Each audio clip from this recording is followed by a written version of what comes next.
Le Khoy, nous l'avons vu, est un rituel ancien qui porte en lui les savoirs, les chants et les visions des saltigués sérères. Mais ce grand rendez-vous ne leur appartient pas seul. D'autres communautés venues des 14 régions du Sénégal y prennent part et y inscrivent leur voix. Parmi elles, les Lébou, peuple de la mer, dont les traditions maritimes apportent au Khoy une profondeur nouvelle. Ainsi, le rituel devient fédérateur, un espace où les héritages se croisent, se complètent et s'enrichissent.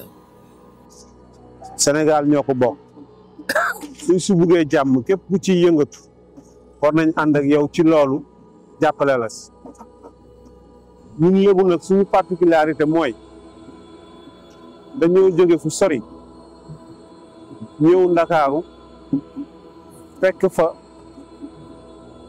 ay réalité muy ay esprit ñu ne jinne ak laneen nekk Ndakaaru nekk àdduna bu lëndëm tëris suñu maam ñëw waxtaan ak rab ak jinne yi fa nekk ba déggoog ñoom ci maanaam ñu bokk dëkk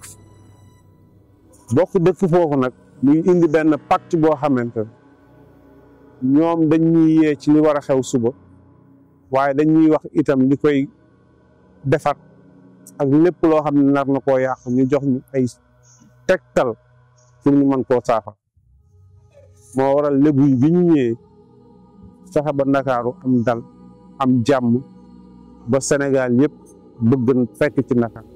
Chez les Lébou, l'organisation sociale et spirituelle est bien structurée. Le Serigne Ndakaaru incarne l'autorité religieuse. Le Jaraaf, chef politique, veille à l'équilibre du groupe et à la parole de justice. Les notables forment le cercle de sagesse. Mais au cœur de ce dispositif se trouvent les saltigués Lébou, exclusivement masculins. Contrairement aux Sérères, aucune femme ne peut officier dans ce rôle.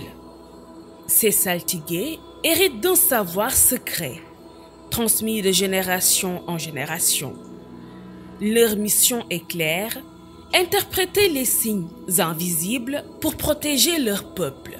bu jëkkaan du ko tëb rek na nga saltige la nekk na la loo xamante ne nag lu bees lu xew parce que ñun suñu mbokki Lébu yi dañu ko xewal léegi waaye Lébu xamul pal ak jigéen nga gis jigéen joo xamante ne day xëy ne sa saltige la loolu bokkul si nun Lébu jigéen ju juddu lingeer nga jigéen ju juddu rek lingeer nga sunu ndombi saltige Lébu yi jotew laax sunu ndombi xamba yi dara am xamba la ak ndomb am ndomb la.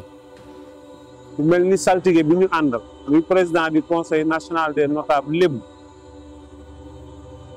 ñu ne tëju ay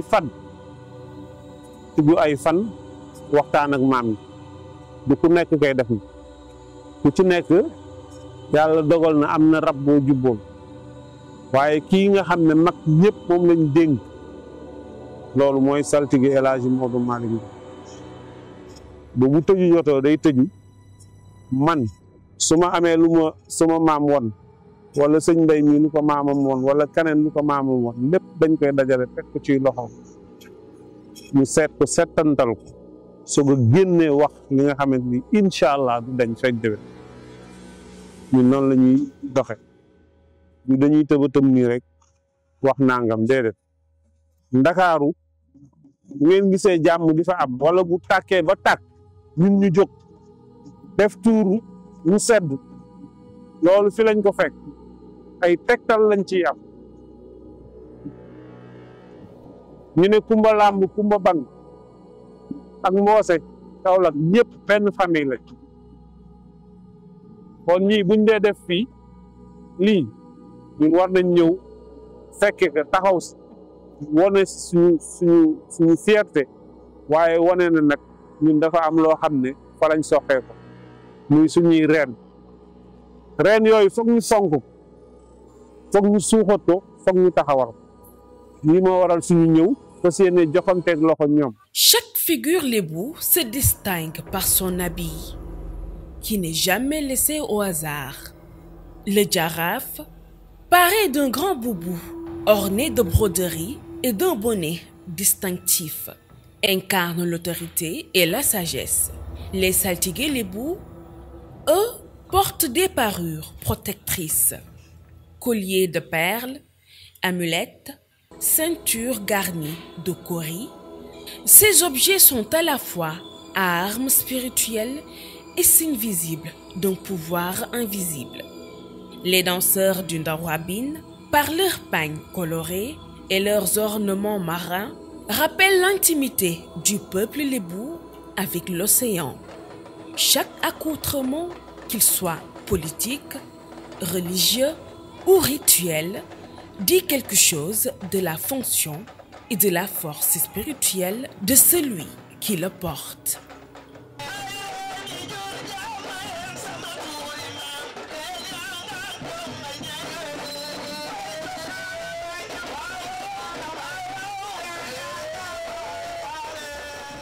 Lors du Khoy, les Lébous font résonner leur identité avec éclat. La danse du Ndawabine, rythmée par les tambours, captive l'assemblée. Les pas rapides, les balancements du corps, les cris et les chants racontent l'histoire d'un peuple lié aux esprits marins. Puis vient le temps du silence sacré. Le saltigué lébou s'avance. Au milieu de la foule, ses gestes changent. Sa voix se transforme, entrant en transe. Il s'exprime en images et en symboles, mêlant chants et paroles codées. Ses prédictions annoncent l'avenir de la pêche, les menaces ou bénédictions venues de la mer, la santé de la communauté. Ici, comme chez les Sérères, l'invisible se dit à travers le corps, la parole et le rythme. Mais chez les Lébous, c'est l'océan qui demeure la source d'inspiration et de vérité. ay julit lañ ñu gëm yàlla lañ jaamuñu xërëm xam suñu clinique la suñuy maam ñoo ñu bàyyeeg ay jinne ñuy wax ak jinne yi ñu ñuy sant ñuy def ñu ñuy wan ñuy gis ñu ñuy wax ñuy dégg xam-xam boobu nag nekk ci ñun ñu koy doxal moo waral tey fii ñu géew day xam-xam moo fi nekkoon sall gi day jóge dëkk bu nekk ñëw wax li nga war a mën a gis mën a mooy ñëw wax sarax yi war a moo war a mën a aar dañoo ànd ak ñoom pour dooleel leen ci loolu di wax ne ki initié lii di ko dund ay at yu bëree bëri ñu ngi naan yàlla dooleel ka état dooleel ka dooleel ñu ba lii ñuy def nii muy wàllu culture dellu fa mu nekkoon ndax mbir su jëkkee ci àdduna dem ba bëgg a mujje seetaan am na te avant médecine moderne di am traditionnel moo amoon kon su moderne ñëwee tey ba bëgg a dominer traditionnel am nañu seetaan bëgg nañ nag suñu message yi ñuy lancé képp koo xam ne yàq nga fi ak foo mën a bokk ci état wala ngay nekk bailleur de fonds wala nga nekk homme social nga jàpp ci lii fexe koo dooleel fexe koo jëmmal ba médecine traditionnelle delluwaat fii ci Sénégal ak fudul Sénégal. jàpp nañu ne ñun war nañoo nekk benn pour demander état Sénégal ñu reconnaître médecine traditionnelle jaadu na Sénégal état bi reconnaître accepter dugal ko ci loi dugal ko ci constitution bi ba ñu mën a sunuy doom ëllëg ñu mën am ràññi ba ku faju ku feebar mën a faju te du am problème donc ñu ngi tendre la main le gouvernement du Sénégal Ainsi, les saltigués lébou, par leurs habits, leur danse et leur vision, rejoignent la grande assemblée des saltigués sérères. Tous, dans leurs différences, participent au même rituel fédérateur, le Khoy. Leurs paroles, qu'elles viennent de la terre ou de la mer, poursuivent le même but, guider les hommes, guérir les blessures, protéger la communauté. Et dans ce dialogue des traditions, le Khoy prend toute sa force. Il devient un patrimoine partagé, une mémoire vivante qui dépasse les frontières des ethnies.